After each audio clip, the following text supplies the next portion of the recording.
Episode 124, Hamish Hodder. Wowee. How you going, mate? I'm doing well. Are doing we well? starting? Is this what? This is it. Wow, okay. I just jumped straight in, didn't I? Gives me no warning. Nah, no warning whatsoever. It's like you want to catch me off guard. No, Yep. I'm doing well. We're back a lot sooner than we expected, Yeah, I know. I think. This is great. I really do like doing these podcasts. They're so much better. We're live, coming at you from Melbourne this week. Mm-hmm. Decided to come down purely for a business trip. Purely. There's no football to be watched. No. None at all. No, none at all. No. Yeah. Yeah, what sparked that? So it's only been about 3 weeks, I think, since you came down last time. Yeah. Well, must have missed me. I did. I missed you, and I missed doing the podcast live. So if you're listening to us on Spotify or Apple Podcasts or whatever, just go over to YouTube and check this one out, because we are live in the same podcasting studio that we were at a couple weeks ago, and it's good. I like it here. This is the setup. This is next. We've taken it to the next level now. Yeah. The next level above this will be building one of these. Yeah, building and having it for our own. That would be really cool. That is something I'm very excited about doing at some point. That would be sweet. I don't think it'll be too far away as well. Yeah, well, I don't actually think it would cost too much. Not cost too much more than what we've already got. It depends if you get your own studio space or whether you turn a spare bedroom into a... Yeah, I mean, assuming space. you already had the bedroom, I'm just trying to looking at the equipment and trying to think. Well, we've already got most of it. That is true. I mean, even if you wanted to do everything that's in here, there's 4 microphones, a Mac, it wouldn't be more than $10,000. No, it would be probably significantly less than that. And you don't have to have a permanent Mac just sitting in just there for a podcast. Yeah, you could bring something in, so it's definitely doable. Yeah, definitely. Yeah, already got the cameras. You've got a microphone. I've got a microphone. Buying microphones aren't ultra expensive. No, and then a couple of sets of headphones. You could even do it on the cheap for a couple of $1,000s, I would say, if you've already got the space. And then these bits of foam cost nothing. So right. Yeah. Well, we'll have to we just need to live in the same place. That's the problem. Or in the same city. I mean, the reality is we would still be using it fairly infrequently. Yeah. So yeah. But no, it just flows so much better, doesn't it? When we're live, it's like I can actually tell when you're not talking anymore. It's just so good. It's fantastic. We've got a few different things to talk about today. Nothing that's kind of, I guess, big news, but kind of things that did happen over the past couple of weeks that are kind of unique. A couple of funny. I got a funny story to go through. Yeah, I'll be interested to hear that. And I'm going to be talking about a monkey playing video games. Wow. And how that relates somehow to business. No, that is such a mind-blowing story. I know you know what I'm talking about. Yeah. So anyway, we'll get through our sponsor bit and then we'll get stuck into it. Yes, so doing this sponsor bit live again for the second time. See if I do any better. This video is sponsored by Sharesight. Why do you like it, Hamish? I can say that. Why do you use it? Well, first of all, this is an application that I've been using for the past few years. That's not a lie. It does sound scripted, but that's not a lie. It actually is, though, yeah. No, I actually started using it. I started using it after the first trade that I made. So it was literally 2017, made my first investment in a couple of companies. And I was like, can I track this? Because CommSec is terrible. Yeah. Doesn't keep track of of dividends that are reinvested. It doesn't give it to you in that percentage gain number. Yeah, and no chance it tracks currency either. No chance. Absolutely. Yeah. So that's what Sharesight does. It tracks all of the different types of gains. This sounds so scripted. This is we're off the cuffing it, and it's half a sponsor bit, but then we're actually just talking about it. But anyway. It is kind of weird because I don't have a script to do it. I've kind of just put together my own script. Yeah. But it is weird because it's just something that I genuinely use. Yeah. But I'm obviously terrible at doing these segments. Yeah. Anyway. It's got lots of features. It's got lots of features. You can use it for tax time. Generates up to 10 different reports that can be used in tax time to work out things such as your capital gains, dividend, income, and more. And at the moment, you can try Sharesight for free by heading over to sharesight.com/young investors. That's site spelled SIGHT, sharesight.com/young investors. It'll be linked in the YouTube version if you're watching this with the video. And you can get 4 months of a yearly subscription if you use that link. So yeah, definitely. Go check it out. It's a good deal. They do a good deal for us, don't they? It is. It's as good as it gets. 33% off. Yeah, it's pretty good. getting 4 months off a yearly subscription. That's a lot of months. Yeah. You can sign up now and get 11 months off a 12-month Yeah. subscription. That's like the next level. That is as good as it gets. But all right, what should we lead with? Do you want to lead with your story, or do you want to lead with this monkey playing video games? Where should we go? I mean, yeah, we can lead with my story. We All can. right, go. We'll start off with a bit of a light-hearted. I know the headline. You said the headline to me, but I've deliberately stayed away from all information around this story because I want my reaction to this story to be genuine. Yeah, so And it sounds like it's going to be something crazy. Yeah, I mean, it's look, we'll see, but I think this story is a very good example of if you ever needed any more evidence that there is irrationality in the markets at the moment, this is like the pinnacle of irrationality. Like if you think Tesla's stock price is irrational, or like GameStop's short squeeze is irrational, just wait till you see what's going on with this company. Who was it that was coming out talking about irrational exuberance recently? Was it Monish or was it Charlie? I can't remember. It was one of them. I mean, Charlie had his daily journal thing where he spoke about irritating bubbles and that sort of thing. Yeah. It's probably all of them. Probably all of them at the moment. Yeah, exactly. Anyway, but this one was from David Einhorn, who is he does describe himself as a value hedge fund manager. He has like a long short portfolio. So okay. I think Joel Greenblatt does this as well, where they're a value investor, but what they do is they like have like a system where they can assess every stock, and then they go long on the stocks that are undervalued and short on the stocks that are overvalued. So it's a long short portfolio. Right. But he releases a quarterly letter detailing, the results for the hedge fund. And then he also just talks about the general market, as a lot of these investors do, kind of share their opinion and stuff on the market. Yeah. And in this letter, he was talking about the kind of exuberance of the market. Right, okay. And he drew to this example, which is kind of hard to believe when you go through it. So he spoke about a company called Hometown International. Have you heard of it? Aerodyne. They make next generation satellites or radar detectors. I don't know.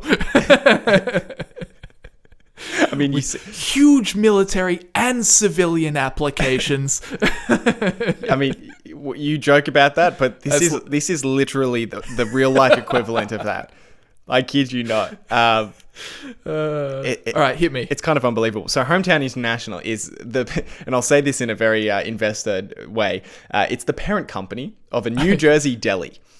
Okay, all right. Like a deli, like meats, cheeses. Correct, like yes. A deli. And this isn't a chain of delis across the United States or the world. Right. This is a single deli. Right. So this is the deli at the end of your street. Yeah. So in your local shops. Correct. Right, yes. Okay. And, okay.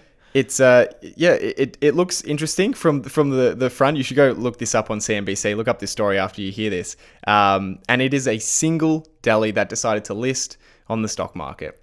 Wait. Which, first of all, that's just a little bit ridiculous. How do they even do that? Do they IPO this thing? I don't know. I guess it's just like a direct listing. We'll talk about direct listings a little bit later. Does a company just like, hey, I don't even know if I had a deli or any shop for that matter, I want to go on the stock exchange. You'd be laughed out of an IPO, but it's like, what do you do? Do you apply for a ticker symbol and then you're on? I don't know. I mean, I got no idea. Yeah, I believe it trades over the counter, so you can't just like trade it on most brokers. But okay. It is listed on the stock market, and it's a really great business. Revolutionary founder Yes. takes his deli business public. Yeah. So what happens next? So he took it public in 2019, and if you look at their annual reports over the past 2 years, yes, the deli has produced a total combined of $35,000 in revenue. 35,000 over the 2 years. Correct. 2 years or 2 and whatever. Around about 2 years. Yes, yeah. about 2 years. Yeah. So the CEO is also the CFO, the COO, the treasurer, and the sole director. I love this guy. What a legend. And on top of all of those responsibilities, so he's managing a huge company, 35,000 in revenue over 2 years. He's listed on the US stock market. On top of all of that, in his part-time, he's also the wrestling coach of the school next door to the deli. Oh, this just keeps getting better. All right, so you got this Okay, macho guy that runs a deli that's made 35 grand in revenue. Yeah, part-time CEO of a massive corporation, massive global corporation. Part-time wrestling coach. For the school next door to the the single deli. All right, yeah, sure. So I thought we could do a bit of evaluation on this company. We could kind of feel around and kind of see what it's worth, because maybe we want to invest in this. I mean, it is public after all, and we invest in public companies every now and then. That's something we do. So. Yep. 35,000 in revenue over 2 years. How much cash flow is he getting out of that? So in the latest financial year, they had 600,000 in expenses. 600,000 in expenses? Legitimately? How? Why? What? That's all we've got. That's all the article gave me. Wait. Okay. So $35,000 in revenue across 2 years. Yeah. In the last year, $600,000 of expenses. Yeah. That's gone to he's somewhere. He's investing in the future of the business, Brandon. Okay. Okay, sure. He's really stocked up. He's just all of that. He's taken on huge debt just to get like the next 50 years worth of cheese and meat. Yeah, he's stocking up for the winter. Yeah. So there's not much in terms of cash flow out of this deli. No. Quite the opposite. Quite negative. Quite the opposite. Yeah. Okay. Well, so first of all, I would not be buying this company. Right. Because I want it to make money, right? That's a rule I should follow, right, Hamish? But some people want to make money, yeah. But some people are buying this company, I guess. They are. I want everyone to take a guess.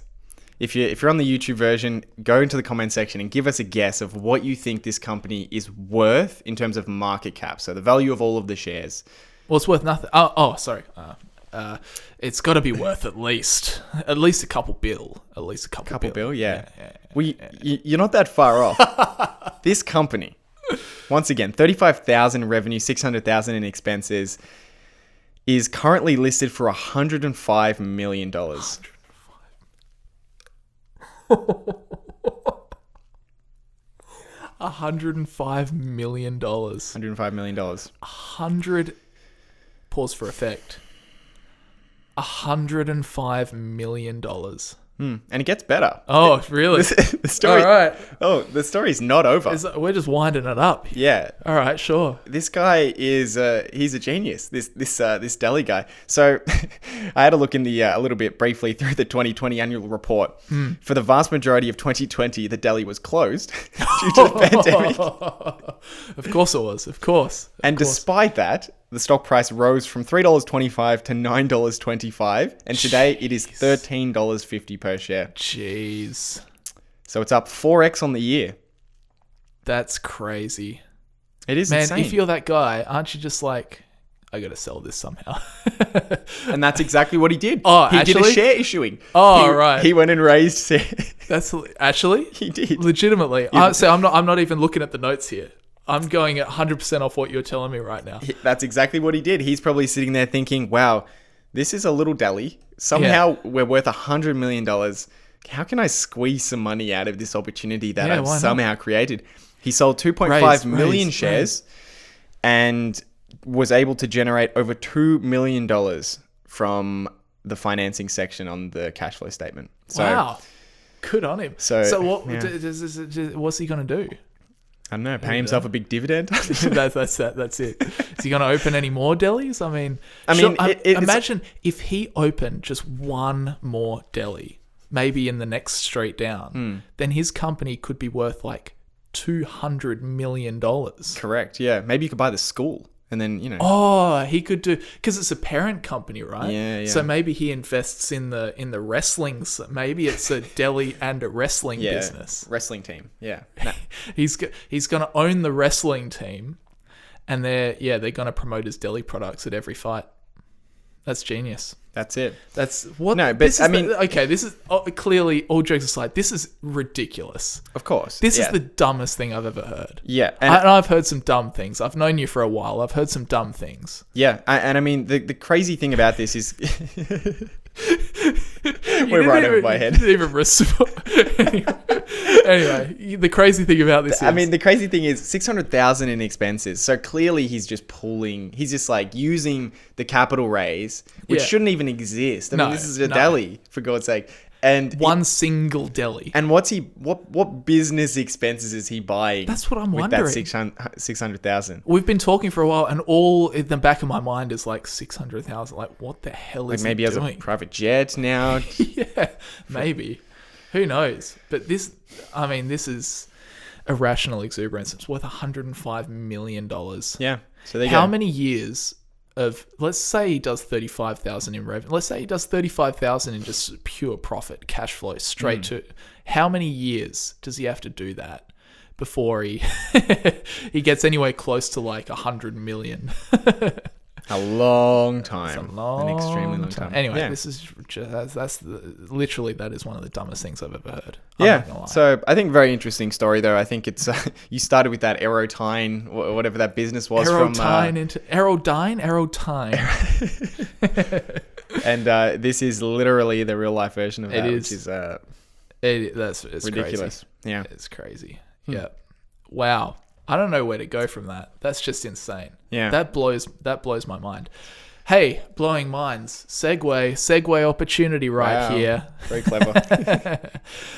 Let's talk about this Neuralink story, because this is insane. For those that don't know, Neuralink is, of course, an Elon Musk venture. And what they're doing, what Neuralink is doing, is they're trying to put little electrodes inside your brain. It sounds a little bit scary. They're putting it inside your brain, read your neurons, and then that goes to some sort of receiver thing. And then the idea is that you're going to be able to directly connect your brain to, say, a computer, or, in the first use case, they want to help people connect their brain to muscles for spinal cord injury patients so they can move again. Anyway, so it's all very experimental. It's all just up and coming. They're just kind of getting their feet and trying to test some, doing experiments, different things. And then recently, kind of the news went quiet on Neuralink for a while. Nothing, we didn't really hear much about it. There was that pigs thing a while ago. Yeah, but that wasn't really mind-blowing. That was kind of just showing that... that it was reading the brain, like waves or whatever. Exactly. They had the Neuralink in there, and the pigs were sniffing food or something, and it showed that, look, their snout was moving. Yeah. It was like, okay, cool. So you've tapped into their brain, and you can see that there's activity in their brain. The pig's thinking. Yeah, the pig's alive, and it's trying to sniff a food. All right, cool. Yeah. This takes things to a whole new level. And if you have not seen this story... it's on, if you haven't seen this video, it's on YouTube, and I'll definitely encourage, if you're watching us on YouTube right now, just pause this for a sec, go look up Neuralink, I don't know, monkey experiment, can't remember what it's called. Yeah, it's called Mind Pong. Okay, Pong like the video game, mind like your brain. So look that up. It is amazing. So let me tell you what happened. So they have this 9-year-old macaque, this monkey. And then he's got this joystick, and he's playing video games, and he has to move the cursor around the screen, and he has to move the cursor into the box. When he moves the cursor into the box, he gets a little bit of banana smoothie coming through his tube, and he goes... and then he has to move the cursor into the next box, and so on. So he's playing this game, and he's moving this cursor around with this joystick. And then he gets really good at it, and he loves his banana smoothie. He gets the Neuralink put into his brain. Okay, the Neuralink is then reading the neural activity from when he's moving this joystick, and they're figuring out, okay, so when he wants to move the cursor left, look, these neurons light up. These things light up. Yeah, and then when he moves it right, these neurons light up. The Neuralink, then they run that information through a decoder. Okay, so they figure out, what action that way. Yes, those, they link it to the video game. Anyway, so then what happens next is they unplug the joystick. So the joystick does not work anymore, but he's still holding it in his hand. And then they play the same game, but it's the Neuralink that is powering the movement of the cursor. So he's still moving the cursor. The monkey's got no idea that the cursor's doing nothing. I mean, the joystick's doing nothing. And then he's playing this game, moving the cursor into the box and getting his banana smoothie with his mind. With his mind, Hamish. It is insane, right? it seems crazy, but at the same time, it seems like logical to me. It makes sense. It makes sense that if your brain is just this big, very complex computer, that even if we can't do it today based on technology, that at some point you would be able to track everything that's going on in there and understand everything that's going on. Yeah. And this is kind of a basic but a very compelling example or like display of that. And it is mind blowing. It's crazy. If you just and then to take it one step further. So this monkey's playing, he's moving this cursor around into the boxes, getting his banana smoothie with his mind. And he's still wiggling this joystick, even though the joystick's not plugged in, it's not doing anything. But then the next thing is they teach him to play pong, pong with the sliders and the back and forth. And he's moving this slider up and down. And then the craziest thing is they take away the joystick. So the monkey's just holding onto this tube. He's not really holding on to anything. He's holding onto this tube as he's sipping his banana smoothie as he hits the ball. Yeah. And he's not even doing anything. He's just sitting there drinking his banana smoothie, and he is playing pong and moving that up and down, moving that, I don't know, whatever you call it, baton thing. He's moving it with his mind. Yeah. And his hands are just holding on to this banana smoothie machine. He's not even like wiggling the joystick anymore. He's literally playing pong with his brain. Oh my God. Yeah, that is ridiculous. When I saw that, I was just like, wow. I watched it like 15 times, and after 15 times I sat there and I was like, wow. It is kind of crazy that the monkey can do it without the joystick, because you understand keeping the joystick because the monkey might not understand that it's not plugged in. He still needs to move it, but he's thinking obviously at the same time as he's moving it so the Neuralink can use it. But the fact that the monkey can do it without the joystick is insane. And the monkey kind of, at least at some level, knows that it just has to think about where to move the pong thing. Yeah. That is crazy. That's insane. Yeah, I think it's also very impressive that it's done on like a monkey. It's like obviously it's our closest kind of animal relation. Yeah, pigs is one thing, but you can't really like relate to that. They're not moving. But a monkey, you look at the monkey and you're like, that's me. Yeah, yeah. Just on a tangent, I actually went to Mogo Zoo not too long ago. Oh, yeah. And they've got rhinos and giraffes. It's all well and good. Lions and whatever, and they're all awesome animals. But I tell you what, I hadn't been to a zoo in the longest time, and I walked past the gorillas, and after I saw those gorillas, I just was so interested in the gorilla. I didn't even care about the giraffes, and it's like, oh yeah, whatever, giraffe, zebra, go have fun. I was just looking at the gorillas, and I was just staring at this gorilla, and he's he's got some things in his hands, a bit of food, and he's like manipulating it and eating it, and he sits there and he kind of crosses his arms, and he's just sitting there on his rock, and he just looks around at everyone walking past, and I'm like, that was the first time, because I haven't been to a zoo in a long time. I looked at this real life gorilla in front of me, and I went, yeah, you know what? That's us. That's definitely us. I get the same feeling with gorillas or monkeys or like orangutans or anything like down that path. Yeah. When you go to a zoo, it's the only animal, or not the only one, but like it's probably the highest animal where when I'm watching it, I actually feel sad for the animal. Like absolutely. You feel like, wow, that thing's not far off being a human. Yeah. Whereas like other animals, obviously I feel sad that they're in cages. I didn't mean that. But like you have a bit more of a disconnect when it's like a giraffe. Yeah. Or like a rhino's just walking around. You're like, oh, that is sad that it's in captivity. But like you can't really connect with it. Whereas you look at a monkey in the eye and you're like, 2 eyes, nose. Yeah, mouth. It's eating with its hands. Yeah. Like, it's very strange. Yeah, it is. I kind of looked at it, and it's almost like when you make eye contact with like a gorilla or with a monkey, you kind of just sit there and you have that feeling where it's just like, I can't talk to you, but I feel like I could communicate with you. I feel like you know what I'm thinking, and I know what you're thinking. I think like we're on a similar level here, which is just. It's so bizarre. Anyway, that's a tangent. Yeah, but Neuralink's getting good. It's getting good. They've really upped it. Yeah. And I was just gonna. People might say, yeah, this is fantastic, but okay, where does this actually come into kind of helpful business, interesting news? I actually think it could be a fairly good, like a business for good, because the first application of this Neuralink thing is going to be for people with spinal cord injuries. And I don't know if people out there don't have much of an understanding of spinal cord injuries, but spinal cord injuries are literally some of the well, they're some of the worst injuries you can have, clearly, but they're also some of the saddest. Definitely. Because it's people that have fully functioning bodies, and then something traumatic happens to them, and then they're still the same person, so they're not cognitively affected, but they lose the ability to use their own body, which sucks.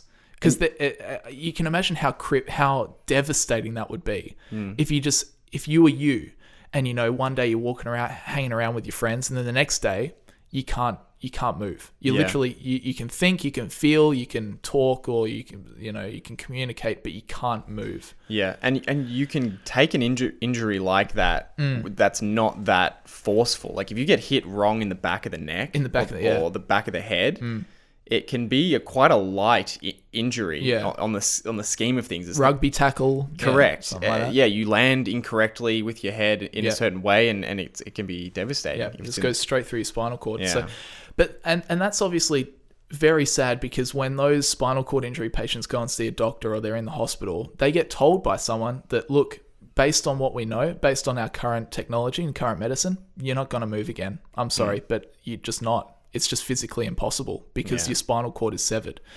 But the amazing thing, and I don't want to jump the gun here and say, oh, spinal cord patients are going to be able to walk again or something like that. Yeah. But the amazing thing is that this... Okay, so where does all of our movement stem from? It stems from our brain. Our brain tells my fingers to move, or our legs to walk. So it's all generated from the brain.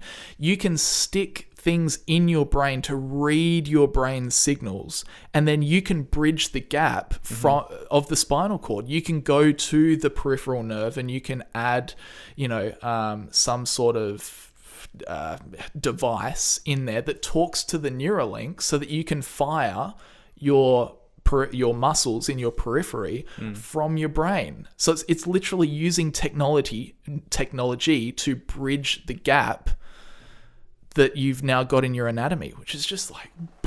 Yeah. And then from there, I mean, people who've lost limbs, you could think you'd be able to quite easily, once you have that kind of technology, you could easily have a prosthetic that works just perfectly. Yeah. Absolutely. Yeah. To take it to the next level, the crazy thing where this is going to start getting really interesting from like an investing standpoint in a proper like mass market business is when, say, the Neuralink helps you connect to a computer without your hands, without any interaction with the computer. You can have a screen in front of you, or you could just learn to do it from within your own mind. You could Google search, you could watch Netflix, you can do this all with your mind. If you had a Neuralink and I had a Neuralink, the Neuralinks could be connected. We could talk to each other. In silence. We could just... Imagine that. No one speaks anymore. It'd be bizarre. Everyone's just like... People listening to this on Spotify right now are just like, is there something wrong with the podcast? Really need to be on the YouTube version for this one, don't you? Yeah. But it's so crazy. You could talk to someone on the other side of the world without speaking, without seeing them, without interacting with a computer. You just be like, do-do-do-do-do.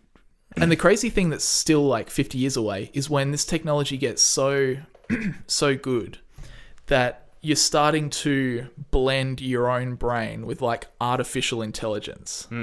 So it's like if you wanted to learn carpentry skills, download, Yeah, right. Like you could bypass your eyes, because your eyes are obviously inputting directly into your brain. Yeah. If you could just bypass your eyes, and just connect straight into the web page. Yep. You could. It sounds insane, but this is the thing with this kind of technology. It sounds absurd, and maybe we will never see it, like in our generation. But it also sounds logical to me. Yeah, like it's not something that's like some things are obviously they sound absurd. They're in the movies, and like deep down that's never gonna, or we're not gonna see that for like that's like 10,000 years away. Yeah. Stuff like this seems logical that we could see it. You can see the pathway as to how it would be possible with modern technology. Yeah. And it's not as absurd. I always go back to this when thinking about like future technology. It's not, if you told someone 150 years ago or 100 years ago, oh yeah, so we're going to have this thing where you hold up a little device, you say hello, and then you ask a question, and the question is answered. Yeah. That's like, people would be like, get stuff. Yeah, like no that, way. That's, No way. That's never going to happen. And then 100 years later, that's all we have. So to then say, oh yeah, in 150 years, you'll be able to just think of a question and the answer will be in your brain. That is obviously absurd. Yeah. But it's I reckon possible. it will happen. Yeah, absolutely. Internet's getting more mature. And if you're watching this in 150 years from now, we guessed it. hello. If you're watching this episode, we should These just. two guys are geniuses. We're like, But gosh, they talk funny. It's so old-fashioned the way they talk. history lesson. Now, this video is back from the 2000s. Yeah. See what they thought about the year 3000. Yeah, exactly. We'll be brought up in the future. Wow, the quality is at 4K. That's terrible. That's garbage, man. I can't even make out what does he look like. That's so hard to see. Anyway, Neuralink, wowie, that blew my mind. Amazing. Yeah, definitely go watch it if you have not done so already. What else should we talk about? One more story. Yeah, we'll do one more story and then we'll jump into some questions. Well, we should talk about the Coinbase IPO. Yes, we should. Yeah, Everyone else is talking about it, so we have to. We have to. It's just the way, the way it works. I was actually, you'd be surprised. This IPO, well, it's not actually an IPO, but this listing, it surprised me. The outcome surprised me. Really? Yeah. I have no knowledge of this, so enlighten me. Okay, so first of all, what is Coinbase? Because to be honest, I kind of know, but I kind of don't. So I just did a little bit of digging to get myself up to speed. Here's what it says. Shares of Coinbase Global Inc., the largest US cryptocurrency exchange, started trading Wednesday under the ticker symbol COIN. The company, founded in 2012, provides a variety of financial services focused on Bitcoin and around 50 other cryptocurrencies. It is the first major crypto company to go public and did so through a direct listing. So IPO versus direct listing, I was like, I think I know. And I was like, I don't really know. So I looked that up as well. So direct listings are also known as direct placement or direct public offerings. In this process, the company sells shares directly to the public without getting help from intermediaries. Right. So with an IPO, new shares of the company are created and are underwritten by an intermediary. The underwriter works closely with the company throughout the IPO process, including deciding the initial offer price of the shares, helping with regulatory requirements, by buying the available shares from blah, blah, blah, blah, blah, a whole host of other things and features. And their network comprises of investment banks and broker-dealers and mutual funds and insurance companies. Now, with direct listing, the direct listing process, the business sells shares directly to the public without the help of any intermediaries. It's just the company just battling it out themselves. It does not involve any underwriters or other intermediaries. That's what I just said. There are no new shares issued and there is no lockup period. So that's interesting. Right. I don't know where the volume comes from then, if there's no new shares issued. Right. I guess it's just shareholders from when the business was private, just selling, getting out basically. Because I mean, the basic idea behind an IPO is to obviously raise capital for the business, but also to let the initial investors take some money off the table. Because if you're investing in a company that's private, you're not usually, at least in most cases, you're not getting a dividend. So you're just kind of praying that there's a point at which you're offered an opportunity to sell those shares. Yes, and that's usually what an IPO does. So. Interesting to know the difference. I did not know the difference between a direct listing and an IPO. So they don't use an investment bank to kind of get shareholders on board or institutional investors on board and to broker all of the deals. Yeah, but it's also interesting that it doesn't look like there's new shares issued. Right. So it's just like, yes, they're not diluting the share pool. Yeah, right. Okay. But they're also not. I guess they're not raising capital either, right? If there's no new shares issued. Because they're not creating any... Correct, yeah. So maybe they're going to do a share issue. I mean, you would imagine they'll do a share issuing at some point. I don't know. And I mean, I guess now that they're public, they have the option to do a share issuing in that way. Like, easy to raise. So it's not like they have to raise on IPO. But yeah, that is interesting. Because normally, private companies like, let's cash in here. So they just, when markets are high, they're just like, let's take our company public and let's make $1 squillion by selling new shares. You know, so I don't know. I'm a little bit out of my depth with this, but that seems to be what's happened. But anyway. So Coinbase, what do they actually do? Coinbase's platform enables retail and institutional customers to buy, sell, and store cryptocurrencies such as Bitcoin and Ethereum. The company primarily reaches customers via its Coinbase, Coinbase Pro, and Coinbase Wallet apps. And interestingly, Coinbase had a total of about 56 million retail users as of Q1 2021. So it's a lot of people. Yeah. That's kind of scary, but it's more than I expected. It is a lot of people. That's what I was thinking, like Coinbase, because you know, I don't know if you get these emails. You probably do get these emails from like crypto broker things, like, "Hey, we want to sponsor your content," and you hear so many of these different appy kind of names, like Coinbase, or you know, I don't know what the other ones Voyager. are. I don't know, Fireflies or something. Yeah, I don't know, something in that vein. BitConnect. Yeah, something like what's BitConnect? BitConnect was that scam, It was Ponzi a scam. scheme. Yeah. Oh, right, okay. I can't even remember. That wasn't that long ago, though, was it? No, that was. Oh, it was like in 2017. I think. Okay. Yeah. But yeah, so anyway, I'm always just thinking, look, how are these things like tiny little companies just trying to get a slice of, you know, the Bitcoin trend? So I was very surprised to read that there's 56 million users on Coinbase. That's a lot of people. Yeah. So how do they make money? Roughly 90% of the company's revenues came from the transaction fees from trading and via services such as storage and analytics. So Coinbase charges its customers transaction fees estimated at about 0.5% based on volumes that they trade. So it's kind of just like a stockbroker, I guess. Yeah. With the bigger the trades, the lower the fees, kind of thing. Of course. Yeah. So, makes sense. So yeah, there you go. So they IPO'd. Well, not IPO'd. They direct listed, but they went public. Yes. And this is what surprised me. Yeah. Give us the details of how it went. The shares they started trading on Wednesday. Okay, they started trading on Wednesday. They opened at $381 per share. Right. In the first trading day, what do you think the shares closed at? I mean, given the amount of speculation, I would say higher, but I don't know what. Go on. You want a number? Yeah, I want a number. What did you say? 3.8. They opened at $381 per share. Where did they close? I don't know. Probably something stupid like 410, 420. They went down. Really? They went down. Oh no. Let me get this straight. This is a company going public in these times, and it's a cryptocurrency business, and it went down.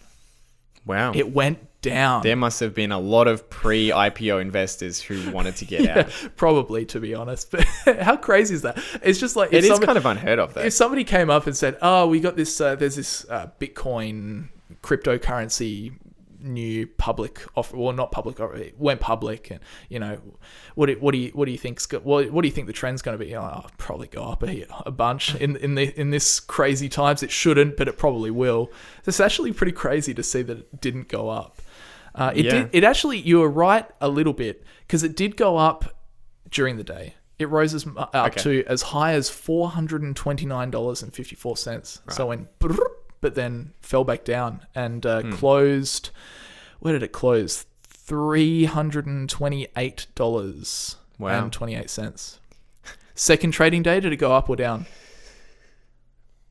Well, if it went down the first day, I'm going to say down again. Yeah, you're right. It did go down the second day, and now it's at 322. I should be a trader. Yeah, you should be. I feel like that's how most traders start. Yeah. They've guessed like 3 days in a row. Yeah. Up, down, up. Facebook stock went down today. Oh, I did it! Yeah. Google stock went up today. It's probably true though, to be honest. I mean, if you can guess 3 days in a row, you should probably make a trading course and teach others how to do it too. You like that one? Yeah, it's good. There's a few of those got around. Anyway, so that's Coinbase. What was the value of like the company overall? I wrote it down. I can't remember off the top of my head. Let me have a look. It briefly had a valuation of more than 110 billion. I think it's around about 80 billion. 80 billion. Jesus. Yes. I think 80 you're right. billion. I think I did say it. The market cap. I think 80 to 88 billion, somewhere around there. That's insane. Yeah. But there you go. There you go, Hamish. So, are you investing in Coinbase? Oh, I'm all in. Yeah, Naturally. I feel like Is there any other way to be? yeah. From what Are you a true investor unless you're all in on Bitcoin? No, you're not. This is dangerous being live because we're just so like we're ramping up the sarcasm times a million when we're live because we're just like full on bantering. Yeah, I mean, from what I've seen, I think if you have a YouTube channel, you have to have invested in this IPO. Yeah, I'm pretty sure. You remember joining the YouTube partner program? They've added a line saying you have to talk about Bitcoin. Yeah. They give us topics to talk about. Exactly. Google's like, we're going to be buying Coinbase. Yeah. We're going to buy $1 billion worth of Coinbase. We need you to talk about it. They manipulate the algorithm a little bit, push all the... Tell you what, you're probably onto something there. Why am I seeing so many Waymo videos? Oh dear. They probably would too. Antitrust law doesn't bother so them. easy Clearly for them to do that. Yeah. Anyway. Do you want to talk about? That's probably everything we got to talk about. Yeah.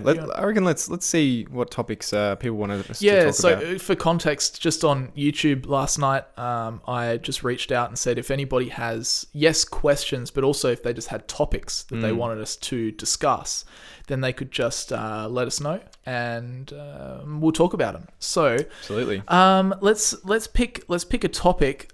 This person, we've covered this before. They want us to talk about SPACs, special purpose acquisition companies, as I'm correct. Yes.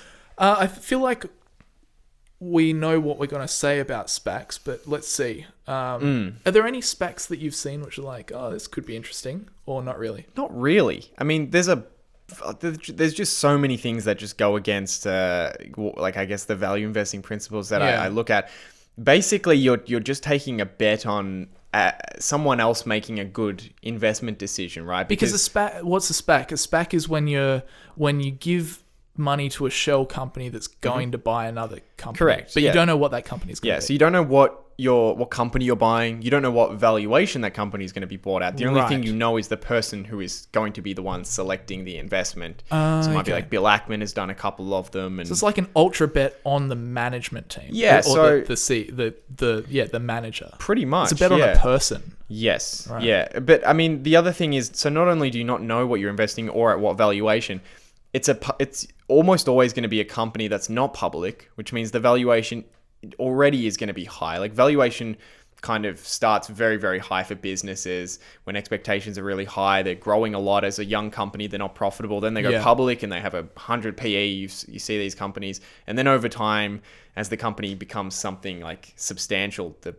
valuation gets a little bit more normal. So you're buying into a company that's, not public yet. It's probably going to be a crazy valuation and you don't know what it is that they're going to buy. So yeah, kind of goes against everything that I believe in. The thing that I've said a few times is, if like Warren Buffett did one, which he will never do this, obviously, but if he doesn't did, need to. That would be like the set of circumstances where I would be possibly interested. But even in that case, great investors on a single bet, like they make bad decisions. Oh, absolutely. Like most, even good investors, maybe 3 out of 10 will be terrible. Yeah. Or maybe even more than that. So a single bet, it's like cloning Buffett on his next investment. Whatever he picks next, you just clone him on that. Yeah. Maybe it's okay, but unless you've been cloning everything he's done for 20 years, you're not getting the basket. You're not getting the whole. You're not getting the whole Buffett. You know what I mean? Yeah. Like a lot of people thought about that. This is a bit of a tangent, but a lot of people thought that in terms of the airlines. Like when Buffett invested in the airlines, everyone was like, "Oh, this is a big investment for him." It was like $40 billion, $10 billion in each, or whatever it was. Yep. Or a couple billion in each, I think. And a lot of people just followed him into it. And it was, it's one of his regrettable investments, I would imagine. Yep. So any single investment like that, it's not that interesting to me. And SPAC is just a new thing. It is. It's just a fancy. It's a well dressed up IPO. That's basically what it is. Yeah, but it's also a well dressed up IPO where you're going in with your eyes shut because you have no idea what you're going to buy. So it's an IPO that's not dressed well and you're blind. Yeah. You can't. You've got no idea. You poked your eyes out. Yeah, exactly. I think it's good. I'm not sure.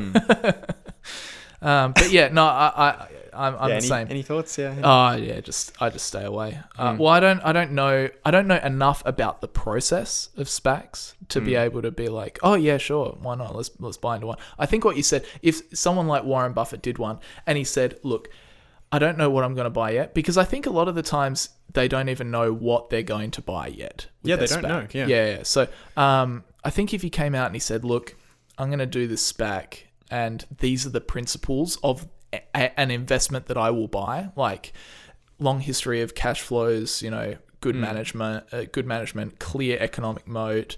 And he listed, these are all of the pointers, and any company that I buy with this SPAC is going to follow all of these. Then I'd be like, oh, maybe. But then again, it's just, he clearly doesn't need to, because he runs Berkshire Hathaway. He'd just be like, oh, we've got like $100 billion in the bank. We'll just go and buy that. Just be a Berkshire Hathaway shareholder. But yeah, I can't see myself buying a SPAC. Yeah, I mean, I can't remember if it was Buffett or Munger or someone else on that topic about buying a whole business as well. Like, that's the other thing is, in a SPAC, you're usually buying the whole company and then you take the company private.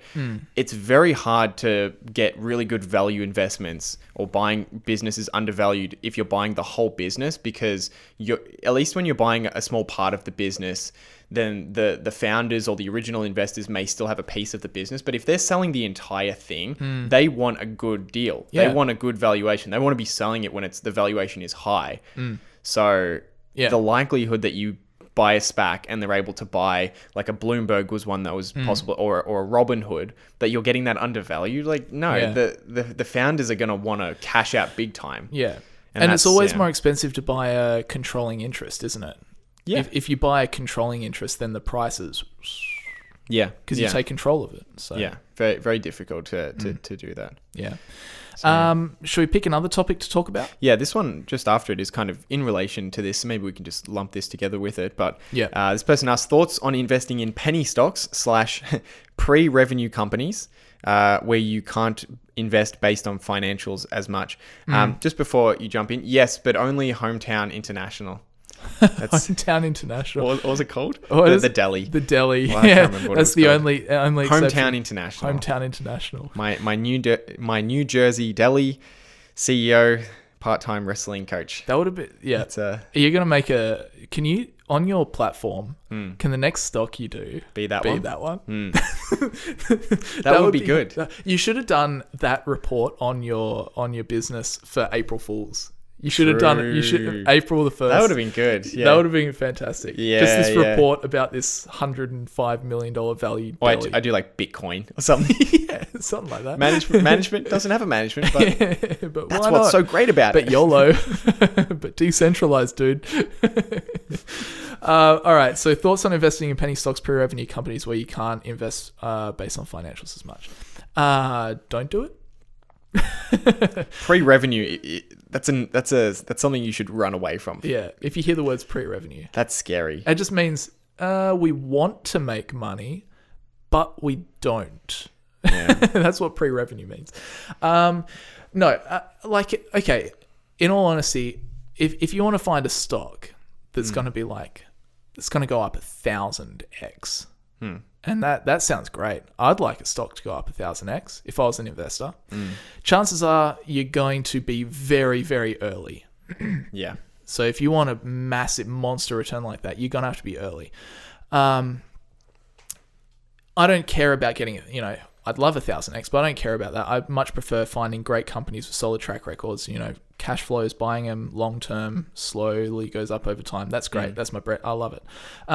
But, if you're going to hit 1,000x company, 1,000 bagger, then it's just you're going to get in early before anyone else is in, before there's financials, before you learn anything.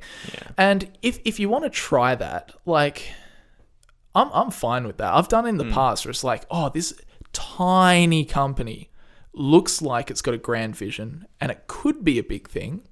I don't know anything about the financials. And I've still bought shares in it. And that sounds crazy because I talk so much about all this other stuff. But I think the only thing to do is to make sure that if you're doing that, is just the smallest little percentage of your portfolio. I think Phil Town says, you're going to find this company which doesn't tick the boxes, but you still want to buy it because it could be like what it could be. Yeah. But just make sure, just recognize yourself that you are an investor, and this is not investing. This is speculating. And, once or twice it's okay to speculate, but just make sure. It's like going to the casino. You wouldn't say you've got a net worth of 150 grand. You would not go to the casino with $150,000 in your pocket. No. Yeah. You would go there with like $100. Yeah. You say, okay, once $100, I might make money. I could lose it all. I'm going to have a good time. I'm interested, but if I lose my money, it's not crippling. And that's the same way I kind of view penny stocks, pre-revenue companies, things that could be, but it's a long way away. It's a gamble. That's how I treat them. Yeah. Do you think along the same path or differently? Do you just stay away completely? In terms of, I agree with your philosophy on like if you want to have a little bit of a gambling part of your portfolio, 1%, 2% or whatever it is. Yeah. I agree that I think that's good. It's kind of like a nice outlet, I think, for most people. Because if it allows you to be very, very patient in the rest of your portfolio, then I think that makes a lot of sense. If you need that outlet and you just want to have some fun with a little bit of the portfolio, I completely understand that. Yeah. I don't actually do that myself though. Right. I have one business in my portfolio which I would describe as speculative, but I made the investment almost 4 years ago. Right. And I haven't done anything since then. So I really have no interest in businesses like that. It's just very hard. If there's no strong financial background for a company for many years, it is very hard to like emotionally manage that company while you're holding it over many years. Like as that stock drops 50%, what do you do?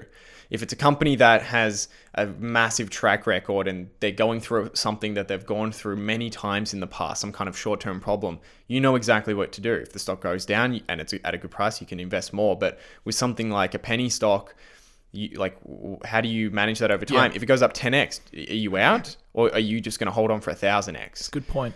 It goes up 50x. Now are you out? Yeah. Now you've turned $1,000 into $50,000. Yeah. Are you out now? Yeah, I'd be out. I'd take that. I think I would be out at 2,000. Yeah. Like if you're speculating and you have no idea. I wouldn't let it run that far. Yeah. Yeah. It's like people who've held Bitcoin for like 8 to 10 years. Like obviously it's not my cup of tea, but like props to you for holding it. Yeah. Seriously, props to you. If you had Bitcoin and you paid $10 for a bunch of them and you watched it go to 100, 10x, go to 1,000, 100x, 10,000, 1,000x, and you're still holding on to wherever it is now, 80,000, you are insane. But props to you. But good on you. Yeah. You are a big believer. Yeah. Absolutely. So that's kind of my view on it. I think have a bit of fun. Speculate on something. Like I don't gamble at all on horse races or anything, but every now and then I will go to the casino and I do find it fun. Right. But like not very often, like maybe once every 2 years or something. It's really not something that, I don't know. For some people, that's a nice outlet for, I think, as long as you can manage it. Oh, of course.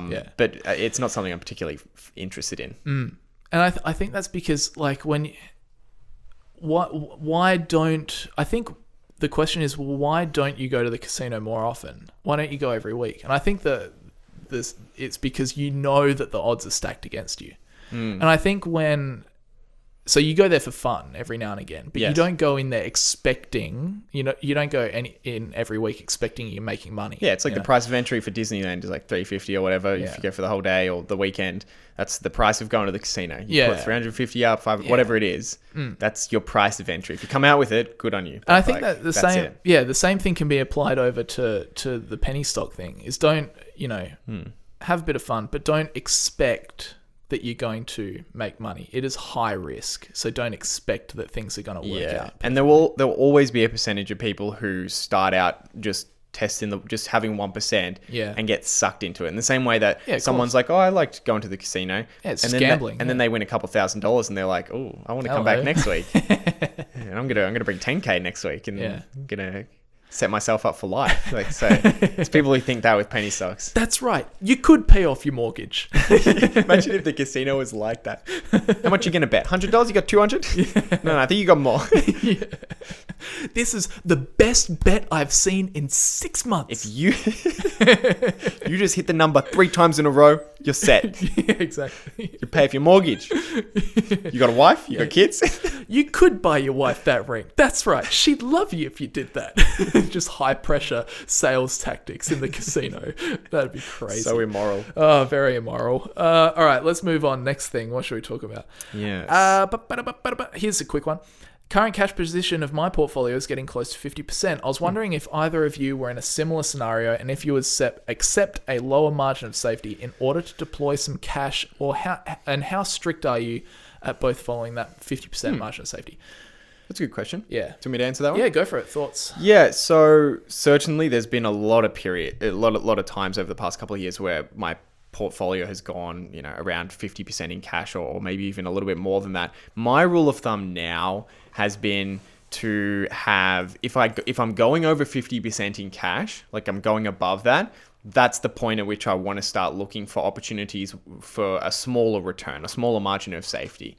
Because my kind of benchmark has been that I always want to be at least half invested, regardless of the environment, regardless of what I think about how overvalued businesses are. I want to be at least 50% in the market. Yeah, right. At all times. That's kind of my benchmark. Maybe you could say that's kind of irrational. A more pure method would be to value everything and be willing to go more in cash when things are extremely overvalued. But that's kind of my rule of thumb. The only exception to that is maybe over the next 12 months we'll be looking to invest in a property, so I'm kind of letting my cash go up a little bit, because naturally that's going to need to be the I think case. we're in the same position, because that's exactly the same with me as well. Yeah. I just need my 2 years of self-employment history. Yep. Because that's what you need if you're self-employed. That's it, buddy. And, same as me. Then I'll be ready to go. Yeah.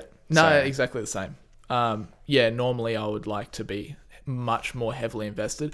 Would I take a lower margin of safety? Maybe it depends on what kind of company I was buying. If I was quite confident and it's a very well-known company and it's got a very good track record, then maybe I would accept a lower margin of safety. I don't think I'd accept more than I wouldn't think I'd accept less than a 30% margin of safety. And I think if you're new to investing, it's good to always focus on 50%, just in case you make an error. But for some of the strong moat companies with amazing balance sheets that we have looked into in the past, how likely is it that you're going to get a 50% in anywhere, any condition that we're going to see in the next year or two? It's probably going to be quite unlikely. Very rare. Yeah, I mean, there are companies where I would feel comfortable investing at like a 20 or a 30% margin of safety.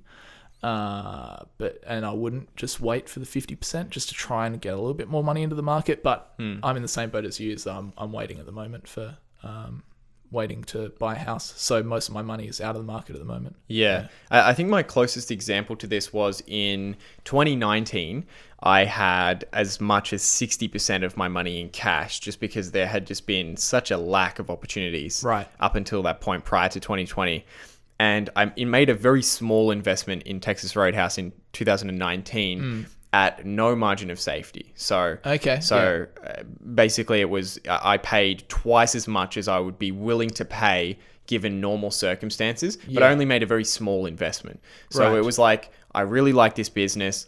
It's not giving me a margin of safety, but I have so much cash that I'd rather trickle a little bit in. Yeah. But I was still, by the start of 2020, I was still 60% in cash. So it wasn't like I went from 60% in cash to 30% in cash and buying businesses with no margin of safety. It was very small little bits and pieces here and there, just because cash was getting so high. But for the most part, I do want to wait for those opportunities, because they do come. Yep. Not very often, but seems to be about one per year is kind of the rate that I've been able to find really good opportunities, whether it's like a market-wide event like the pandemic last year where I could buy a few different businesses, or whether it's an industry-specific event where I was able to find just, one business that year that was down while the rest of the market was doing well. Should we do a couple more questions? Yeah. Okay, sure. Do you have anyone that's catching your eye? Yeah, let me see if I can find one to read to you. Sure. Maybe Stimulus checks, something about that. I'll read this one to you. Sure. Do you sell your overvalued stocks? Maybe we answered this last week, but do you sell your overvalued stocks once they pass intrinsic value? Yeah. Or do you keep them for the ride? Yeah, we've answered this. We answer this occasionally, Right. don't we? Okay. This one. Do you sell your overvalued stocks once they pass intrinsic value? If you're going to sell a stock, then that's the time to do it, right? Once it's gone up a whole bunch and it's way past its intrinsic value. I remember talking about this because we have slightly different viewpoints. I'm kind of leaning a little bit more to the way you think about things now. The way, Peter Lynch would think about things, let profits run, the way Warren Buffett thinks about things, where if it's a great business, even if it's overvalued, the way I see it is you're invested in this business and you got in at a good price and now it's gone up very, very high. All of the value investing principles still apply and you're still thinking long term. So you're thinking like, okay, I'm an investor in this business and I am an investor and I want to hold this business for 10 plus years. So I just think with that mindset, I'm like, okay, that guides my thinking. I'm like, okay, so the stock's gone up, Tesla's gone up 10x.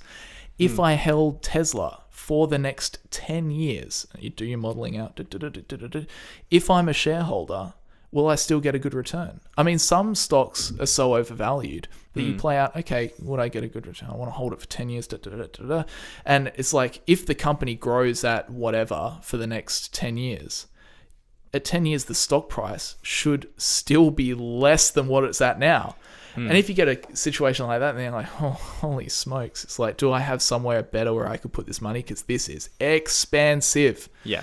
But generally speaking, I'm like, well, I like this business. I got in at a good price. I'm up and the business looks like it's going to continue to perform. So in most cases, I'm like, good business. I'll just keep holding it. Yeah. Because I don't want to think like I'm a stock investor. I want to think like I'm an investor in a business. I almost want to think like, okay, you're Mark Zuckerberg. I almost want to imagine that I'm going, oh, hi, Mark. How are you? I'm Brandon. Look, I'm thinking about buying into your business. I want to hold for, can we look at, how's the business operating? I almost want to think about myself like that. Yes. What do you think? Yeah, I think it depends on what your portfolio looks like. Like the way that I think about it is if you had a bunch of cash on the sideline, which is the case for me at the moment. Yeah. If there is another opportunity that arises, a business that's offering a good return, then would I rather still have the cash and sell an overvalued business and buy that business, or would I rather keep the overvalued and get rid of some of the cash?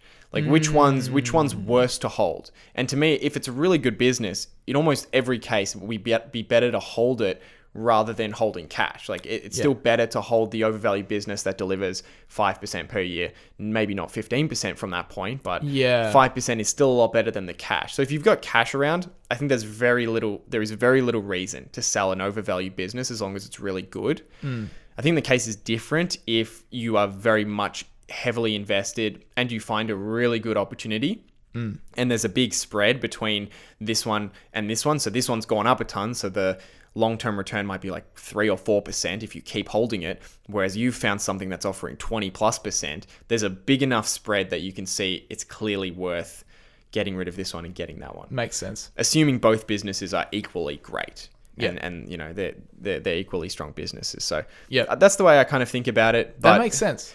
In most cases, I think it makes sense to just hold great businesses. And at the end of the day, if you said, do you want to hold money? Do you want a lot in your bank account? Or do you want to hold cash producing assets? Then I'm like, I'll probably take cash producing assets. Yeah. I'd much rather that. And I think that's something that, I think that's really actually an important point to touch on. I think a lot of people don't realize, just everyday people, just pull people off the street. They don't realize that holding parts of cash producing assets like stock, public companies, is much, much better for them, for their own finances, than just having cash. I think a lot of people are so fixated on how much savings do I have, how much money do I have? It's not really about that in terms of financial success. It's like, how much ownership do you have in things that make you money? Yes. I think that's something that gets, for most Definitely. people, they just don't realize. Money is simply, if I make more of it, I'm doing better kind of thing. And a lot of people are just scared. A lot of people are scared of buying businesses. They see that stocks can go up and down and they're like, well, what's to say that it doesn't just go to zero if I put my cash in there? But I mean, if you're investing broadly, you're getting a broad basket of businesses. Even though they can drop in the short term, there is a floor over the long term for those businesses. Like the S&P 500 is not going to go to zero. Like there's a floor, and the floor is the fact that broadly, if you have the whole basket of businesses, you're buying people and systems and products or services. You're buying things that are actually active and that are doing something, producing something, and that will always be a floor for prices. Not in the short term. Anything can happen in the short term, but that acts as a floor over time for the price of the asset. Whereas something that doesn't produce any cash flow doesn't really have any floor. Like there's no reason why it could be the case that people no longer want to buy gold. Yeah. Or that the price goes down so dramatically. Yeah. But as long as the business is sound and it's producing cash, like it's doing something. There is value to it. There's money coming in the bank account that is going to come to you direct. Like it could very well come to you directly in a dividend. That acts as a floor for the stock price over the long term. Yeah, And exactly I think that's important to understand. Yeah. Yeah. There are some things that by nature have value and that they should not go to zero because they have value. Yeah. Because they, as you're saying, they can make money, businesses can give you dividends or whatever. So even if they just pay you, a couple cent dividend, that owning that stock still has value just purely based on the fact that you're going to receive cash flow without even thinking about actually receiving the cash flow, as a business owner kind of thing. But yeah. Like a lot of people will make the argument, will be like, yeah, but if the stock doesn't pay a dividend, then someone still has to pay more for that stock from you. Like it's the same thing as a non-cash producing asset. The difference is kind of just what I explained. There's a flaw, right? If the stock price for a business that had a ton of cash on its balance sheet went down significantly, then the management team could easily spend a bunch of money to repurchase shares, which would increase their value, or they just start paying a dividend. And as soon as they start paying a dividend, people would be attracted and the stock price would go up. So it acts as that They've floor. got levers that they can pull. They can do different things. Yeah. Yeah, exactly. Should we do one more question? Yes, I'll read this. Should I read this last one to you? Yeah, sure. I was going to read it to you, but go for it. Tesla related one. Oh, yeah, sure. Is that not the one? No, that's all right. Go for it. We'll go for this Tesla Hit one. me. All right. Can you go through your thought process on Tesla? You mentioned you bought some shares in 2017, but if memory serves, they didn't have a positive trailing EPS and are still fairly risky. Oh, yeah, back in 2017. I'm not going to lie. Tesla's my best investment ever. It's also my riskiest. And it's also not even, it wasn't for me, it wasn't even an investment back when I first bought. I was very aware that it was speculative. It's, as time has gone on, it's significantly de-risked. And it's much more of I don't know, if you take price away, if you don't consider price and you just buy into the business, it's much more of an investment now as opposed to speculation. But no, Tesla back in 2017 was one of those ones I was talking about before, the little gambles. And because I recognized that this could fail, it's a car company. Car companies don't really make much money. Big plans, great visionary leader, but still got a lot of steps to climb before it gets there. So I was like, yeah, it could fail, could turn out terrible, At that stage, we were thinking that, Volkswagen would just come out with an EV and just trample Tesla like it, just like that. So no, I recognized that it was speculative, and so like people think that I'm some flippin' millionaire because I got in early on Tesla, but because it was speculative for me, I never put that much into it. Yeah. Because it's such a small percentage of my portfolio, because I knew it was a gamble. So yeah, it would have been insane for you to do that as well. When was it like to put all your money in there in 2017? Because the company was very close to going bankrupt. Like it wasn't as close as I think 2009. I think they were very, very close. Yeah, they were within a couple of months. But they were close. They had with the delays of the Model 3. Correct. Yeah. So it was I remember it was very speculative back then. Extremely speculative. Yeah. So anyone who invested back then who put a lot in, like very well done. But even like a speculative amount is it's done very, very, very well. Yeah, and I mean in terms of the way that we view businesses and the way that we look at them, it did have some elements of an investment. Like I definitely saw the competitive advantage that it had.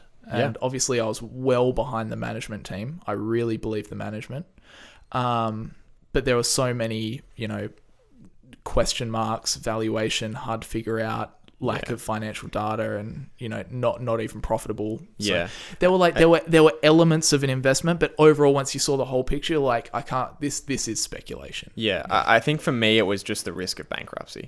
I I very much thought that there was, and I think there was a very good chance that the business was not going to be able to pay their debts. Yes. And that they were not going to get cash flow positive enough to a point where, okay, if they didn't reach that point, maybe they would have to sell a bunch of shares and the value of them kind of gets diluted. I thought that was a very high chance. And that's probably the most speculative part. But it had a number of other elements that are very, very good.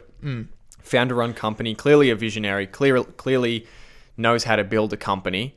And they had already established quite a significant brand value, I think. Oh, yeah, for sure. So, very, very interesting. Hey, cop this one.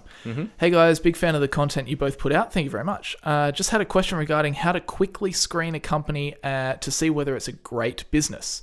I'm currently looking at the historical EPS growth rate and making sure it's consistently above 10% before doing a deep dive into the company. Are there some figures that you look at to quickly identify great businesses? If you want to do a quick screen, what do you do? First thing I do, I go to quickfs.net. Website, 10 years of financial data for free. None of this Yahoo Finance last 3 years. It's useless. Look at the last 3 years. Does Garbage. nothing. I want 10 years. In fact, they give you 20 years if you have a premium account. Really? So I can just pull up, and I do have a premium account. So fortunately, I use that, pull that up. It is a Excel. good website. It is very good. It's not. We should get it's not sponsored fancy. by them. I've tried. Have you? Yeah. Because it's a If you're good listening. website.